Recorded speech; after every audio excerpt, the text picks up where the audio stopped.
গরম গরম ফুলকো লুচির সাথে সবাইকে জানাই শুভ সকাল। তো সবাই কেমন আছো? আশা করি সবাই ভালো আছো, আমিও ভালো আছি। দেখো সকালে উঠে তাড়াতাড়ি করে বানিয়ে নিচ্ছি টিফিন। আজকে হবে গরম গরম লুচি।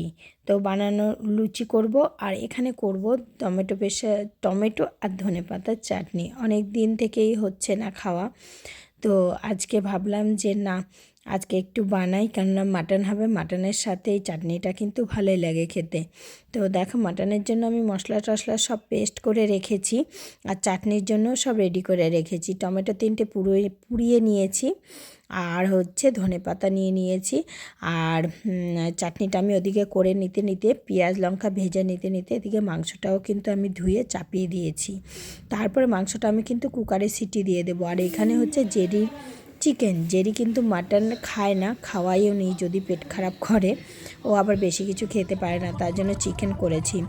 তারপরে দেখো সন্ধেবেলা আমাদের এখানে পাঞ্জাবিদের একটা অনুষ্ঠান, মানে রেলি বেরিয়েছে। তারপরে এই যে খেলা দেখাচ্ছে অনেক রকমের, কিন্তু মানে একদম দেখলে গায়ে কাটা দেবে এরকম। তো যতটা পারলাম তোমাদেরকে সাথে আমি শেয়ার করলাম। তো আজকের মতো ভিডিওটা এখানেই শেষ করছি। দেখো খেলাগুলো কত খতরনাক খতরনাক খেলা, তো দেখে নিয়ে তো আমি ভাবলাম যে না, তোমাদের সাথেও শেয়ার করি। চলো আজকের মতো এতটাই, আবার দেখা হবে নেক্সট ভিডিওতে। আর দেখো স্পিড বাড়িয়ে দিয়েছি, কেননা স্পিড না বাড়ালে না, মানে গান চলছে ওদের পাঞ্জাবিদের গান, তো কপিরাইট আসবে, তার জন্য স্পিড বাড়িয়ে দিয়েছি। তো চলো আজকের মতো এখানে ভিডিওটা শেষ করছি। সবাই ভালো থেকো, সুস্থ থেকো, অনেক অনেক হ্যাপি থেকো।